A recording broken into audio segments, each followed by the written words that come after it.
AK Abhilash ചേരുന്നുണ്ട് മലബാറിൽ നിന്ന്. Abhilash, good morning. എന്താ മലബാറിലെ വിശേഷങ്ങൾ രാവിലെ തന്നെ? മോർണിംഗ്. മൂടൽമഞ്ഞാണോ ബാക്കിൽ കാണുന്നത്? നല്ല വിശേഷങ്ങൾ തന്നെയാണ്.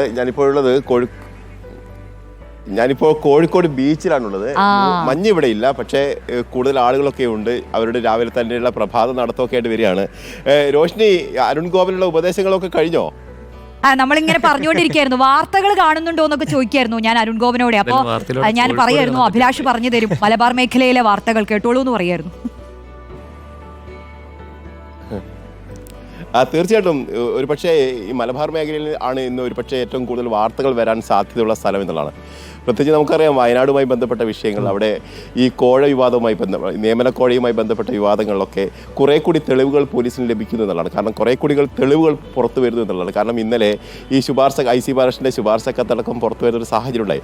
അതോടൊപ്പം തന്നെ നേരത്തെ തന്നെ പല തെളിവുകളും പുറത്തു വന്നിരുന്നു. ഇതിൻ്റെയൊക്കെ അടിസ്ഥാനത്തിൽ പോലീസിൻ്റെ അന്വേഷണം മുന്നോട്ട് പോകുന്നൊരു സ്ഥിതിയാണ് ഇപ്പോഴുള്ളത്. അതേസമയം IC ബാലകൃഷ്ണൻ ഒളിവിൽ പോയി എന്നുള്ള ആക്ഷേപങ്ങളൊക്കെ നേരത്തെ ഉണ്ടായിരുന്നു. പക്ഷേ അദ്ദേഹം പറയുന്നത് ഞാൻ ഒളിവിലൊന്നും പോയിട്ടില്ലായിരുന്നു, ഒരു വിവാഹ ചടങ്ങിനായി ഈ കർണാടകയിൽ പോയതാണ് എന്നാണ് അദ്ദേഹം പറഞ്ഞു വരുന്നത്. പക്ഷേ അതോടൊപ്പം തന്നെ ഒരു ജനപ്രതിനിധി എന്നുള്ള നിലയിൽ താൻ ഇങ്ങനെ ഒളിവിൽ പോകേണ്ടുന്ന ഒരു സാഹചര്യമില്ല എന്ന് കൂടി പറയുന്നു. മറ്റൊരു ആരോപണം അദ്ദേഹം ഉന്നയിക്കുന്നത് തന്നെ ഭരണം ഉപയോഗിച്ചുകൊണ്ട് തന്നെ രാഷ്ട്രീയമായി ഇല്ലായ്മ ചെയ്യാനുള്ള ഒരു നീക്കമാണ് ഇപ്പോൾ നടക്കുന്നതെന്നുള്ള ആരോപണം കൂടി അദ്ദേഹം ഉന്നയിക്കുന്നുണ്ട്.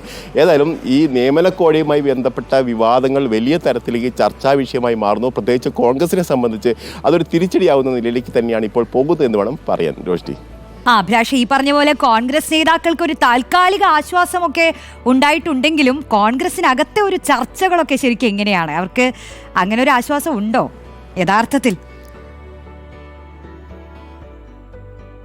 ഈ അറസ്റ്റ് തടഞ്ഞുകൊണ്ടുള്ള ഒരു വാക്കാലുള്ള കോടതിയുടെ നിർദ്ദേശം അത് കോൺഗ്രസിനെ സംബന്ധിച്ച് ആശ്വാസകരമാണ്. പക്ഷേ ഇപ്പോൾ വന്നിരിക്കുന്ന തെളിവുകളൊന്നും അത്രത്തോളം ആശ്വാസകരമായ ഒരു കാര്യമല്ല. കാരണം KPCC അതോടൊപ്പം തന്നെ പ്രതിപക്ഷ നേതാവൊക്കെ നേരത്തെ എടുത്തിരുന്ന ഒരു സ്റ്റാൻഡ് എന്ന് പറയുന്നത് IC ബാലകൃഷ്ണൻ ഇക്കാര്യങ്ങളിലൊന്നും ഇടപെട്ടിട്ടില്ല, അല്ലെങ്കിൽ അത്തരത്തിൽ ശുപാർശയുമായി ബന്ധപ്പെട്ട് അദ്ദേഹം ഇടപെട്ടിരുന്നില്ല എന്നുള്ള കാര്യമാണ്. പക്ഷേ IC ബാലകൃഷ്ണൻ്റെ ലെറ്റർ പേഡ്, അതായത് ഒഫീഷ്യലായിട്ടുള്ള ഒരു ലെറ്റർ പേഡിലാണ് ഇത്തരത്തിലൊരു കത്ത് ഇപ്പോൾ പുറത്തു വന്നിരിക്കുന്നത്. അതും 2021 ജൂലൈ മാസത്തിൽ എഴുതിയിരിക്കുന്ന ഒരു കത്താണ്. അതായത് ഒരു കോൺഗ്രസ് നേതാവിൻ്റെ മകൾക്ക് ബാങ്കിൽ ജോലി നൽകണം, അതിനാവശ്യമായ നടപടികൾ സ്വീകരിക്കണമെന്ന് ആവശ്യപ്പെട്ടുകൊണ്ടുള്ള ഒരു കത്താണ്. ഇതൊരു പക്ഷേ കോൺഗ്രസിനെ വെട്ടിലാക്കുന്നു, നേതൃത്വത്തെ വെട്ടിലാക്കുന്നു എന്ന് നിസ്സംശയം പറയാം. അതോടൊപ്പം തന്നെ ഇത് സംബന്ധിച്ച് പാർട്ടിക്കുള്ളിൽ തന്നെ രണ്ട് തരത്തിലുള്ള അഭിപ്രായങ്ങൾ ഉയർന്നു വന്നു എന്നുള്ളതും പ്രധാനപ്പെട്ട കാര്യമാണ്. കാരണം ഈ വിഷയത്തിൽ കോൺഗ്രസിനകത്ത് എന്തൊക്കെയോ നടന്നു എന്നുള്ള സംശയം അവർക്കുണ്ട്. പ്രധാനമായും NM വിജയനുമായി ബന്ധപ്പെട്ട് കുറേ ആളുകൾ അവിടെയുണ്ട്. കാരണം NM വിജയൻ വളരെ കാലമായി കോൺഗ്രസ് പാർട്ടിയുമായി ബന്ധപ്പെട്ട് പ്രവർത്തിക്കുന്ന ആൾ കൂടിയാണ്. ആ നിലയ്ക്ക് പാർട്ടിയെ വെട്ടിലാക്കുന്ന നിലപാട് ശരി.